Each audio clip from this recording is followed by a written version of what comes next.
गोष्टही विसरलेला नाही. तो दारू पिऊन या ठिकाणी पुण्यामध्ये हिंडतोय. त्याच्यामुळे अशा व्यक्तीला आम्ही अजिबात सुद्धा माफ करणार नाही. आमचं एवढंच मत आहे की लक्ष्मण हाके, तुम्ही ज्या पद्धतीने माळी समाजावरती टीका केलेली आहे, माळी समाजाबरोबर मराठा समाज 100% बरोबर आहे. कारण मराठा समाज वेळोवेळी मोठ्या भावाच्या भूमिकेत आहे आणि अशा पद्धतीनं प्रत्येक वेळेस मराठा वेगवेगळ्या समाजाच्या मध्ये सुपारी घेऊन जर तेढ निर्माण करण्याचा प्रयत्न करत असेल, जो कोणी प्रयत्न करतोय त्या लक्ष्मण हाकेला माझं तुमच्या माध्यमातून सांगणं एवढं की या ठिकाणी त्याला ही कोल्हापुरी चप्पल आहे, या कोल्हापुरी चप्पलीनं जो कोणी त्याच्या थोबाडात चप्पल मारल, त्याला चप्पल मारून त्याला चप्पलीचा जो कोणी हार घालल त्याला आम्ही 1,11,000चं जाहीर असं बक्षीस सोलापूर जिल्ह्याच्या वतीने करतो. कारण त्याचं कारण एकच आहे की हा सोलापूर जिल्हा हा पुरोगामी विचाराचा किल्ला आहे आणि ह्याच्यामध्ये त्याचा जन्म झालेला आहे. त्याला एवढीच विनंती आहे की तू सोलापूरमध्ये हिंडला तर तुला या ठिकाणी सर्व समाजाचे नेते जे पण सामाजिक चळवळीत काम करत असतील, ओबीसी असतील, मराठा असतील, दलित असतील, हे सर्वजण तुला या ठिकाणी चपलीचा हार घालणार आहेत.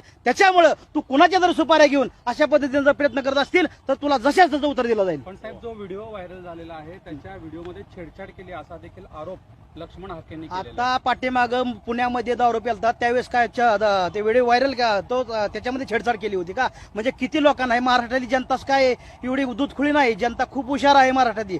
प्रत्येकाला जर तुम्ही अशा पद्धतीनं दूधखळा समजायला लागला तर ह्याच्या मागं तुम्ही खूप मोठे हे झाला म्हणावं लागेल. म्हणजे तुम्ही मराठा समाज